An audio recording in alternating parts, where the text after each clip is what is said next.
few days ago, CCP announced the introduction of a new tool for EVE Online, directed primarily at the new player experience and increasing player retention. They were obviously determined to catch another controversy after all the good that EVE Frontiers blockchain and NFTs did them. This time, it's in the form of an AI chatbot. Designed to complement rather than replace human guidance, the chatbot is currently only available to 50% of newly created accounts as part of an A/B test. Why integrate it into the game? Well, CCP figures that the issue with its player retention comes from the Alt-Tab problem, where players minimize the game to seek guidance through a third party and never come back. Fair enough, it's undoubtedly a quit moment for some people, but it does really beg the question, is it really that every time a player alt-tabs they might quit the game, or is it that this game primarily appeals to people who are okay with doing independent research? There are plenty of games you can look to for an example of this in practice, where an unwillingness to engage with crowdsourced knowledge bases will stop you right in your tracks. It's no coincidence that those games often have the best wikis in the business, and CCP is ultimately going to put this to the test, and we'll see how that goes.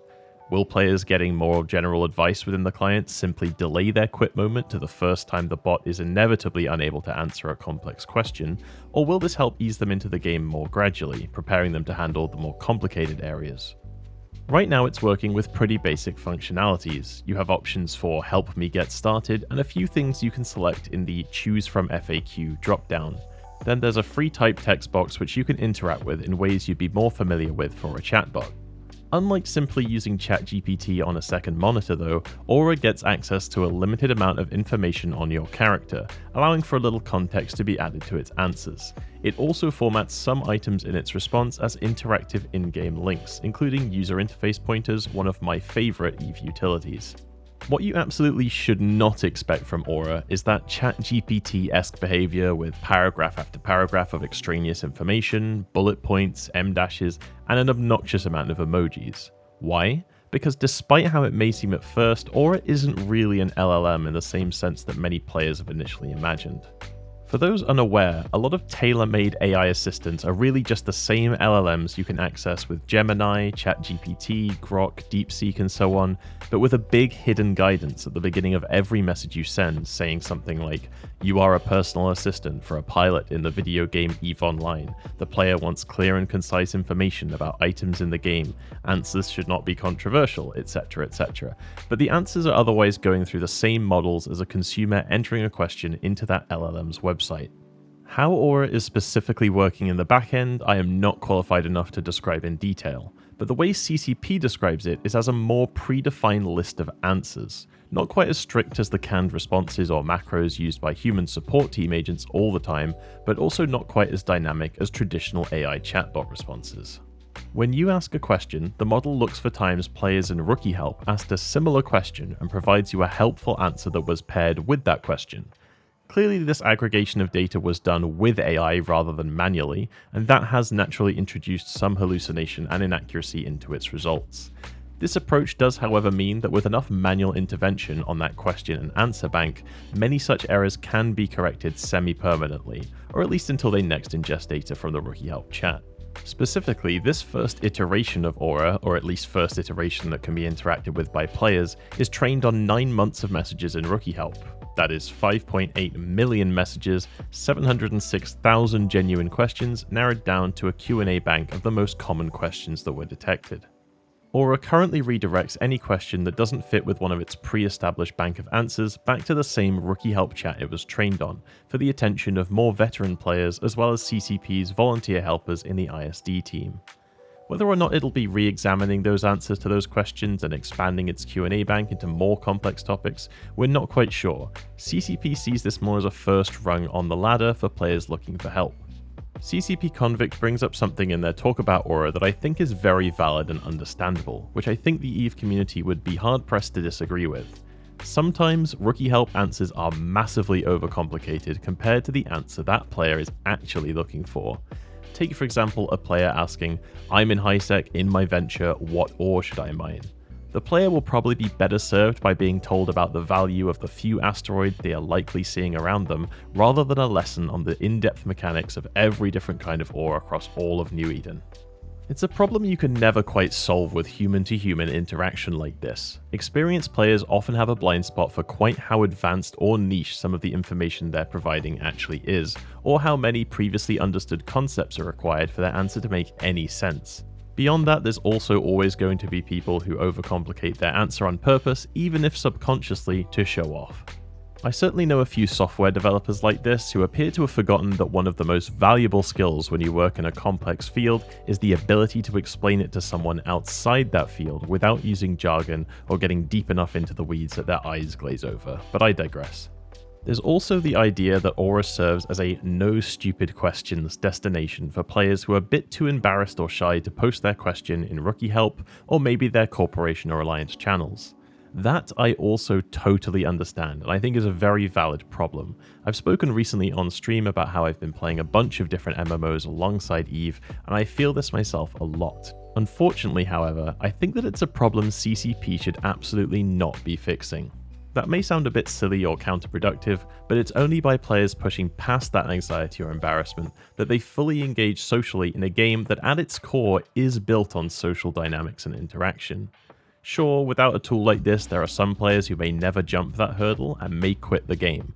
Unfortunately, I think EVE is probably not the game for them. There's a fine line between helping new players with an easier experience and giving new players a misleading experience completely different to the rest of the game. I also talked about this in more length on stream recently, especially in reference to old school RuneScape's tutorial island. For those unaware, in old school RuneScape you spawn on an island in which you get a guided experience at a number of the game's different mechanics. What's important to me though, is that all of these mechanics actually do come up later in the game, and nothing being presented to you at that stage is especially different from even the end game questing. EVE Online's tutorial, by contrast, features a fully voice-acted story arc and numerous voiced NPC characters, along with a very narratively choreographed introduction to the world of EVE Online.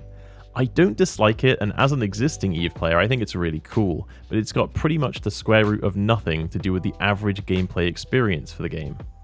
Many players find their first corporation, or at least first in-game friend, from having to ask for help.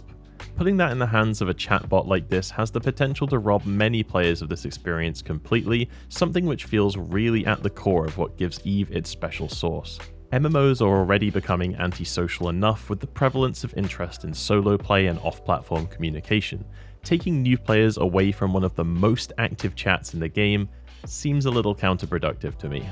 Whether or not the tool is really in a fit state to be tested on real players is also another debate in my opinion. Some of its answers are less than accurate, and if anything I think it would have been much more useful to have a couple of weeks letting existing players fool around with it, find its weaknesses and glaring mistakes, patch them up, and only then take a look at its impact on new player retention. I can't imagine it's good for retention when a player follows the guidance of an in-game tool only to find out that it was completely wrong. CCP is clearly aware of some of the controversy that surrounds AI. Anyone familiar with other videos I've made will be very well aware of my general opposition to AI in a lot of different applications, so it's a relief at least to see some attempts to justify things. CCP have put particular emphasis on how their model remains energy efficient, mapping an extremely high tool use scenario to about the same amount of power as is consumed by one household.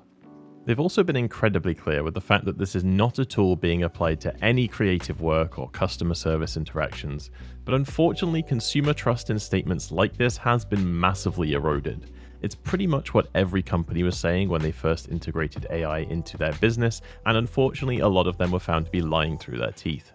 There's been no shortage of negative response to the news across the EVE Online forums, Discord, and subreddit, so it begs the question of whether even a slight perceived improvement in player retention is worth the damage of being seen to be working with such a divisive technology. I'd also love to hear feedback from any of the ISDs who spend countless hours in Rookie Help guiding new players. CCP frames this as a tool to take the pressure off them, but it's a volunteer role. Isn't it something these volunteers want to be doing? CCP are being careful to keep one foot in the exit in case of major backlash, stating that they're ready to accept failure if that's where the data points them, and if no tangible benefits come from a tool like this, they're ready to pull the plug on it. Again, better to hear that than a blind pursuit of failed technology, but I perhaps cynically think this is just leaving them an out in the event that the player base reacted very negatively to the news of the tool's introduction. What do you think about this new tool? I'm keen to hear people's opinions in the comments, but I'll see you guys in the next video. If you want to help support the channel, consider buying your next EVE Online pack, subscription, or Plex from markydragon.com using the link in the video description. Use coupon code BILL at checkout for 3% off your order. I've also got YouTube membership enabled now. It's 99 cents, and for that you'll get access to my monthly video where I go through some of the interesting comments for each month, more of an unscripted rant if I'm honest, and I'm sure I'll have more casual unscripted content available for members too, as and when the mood arises. I really appreciate everyone that already signed up, as it's all helped me invest in the software and hardware I need to keep making better videos.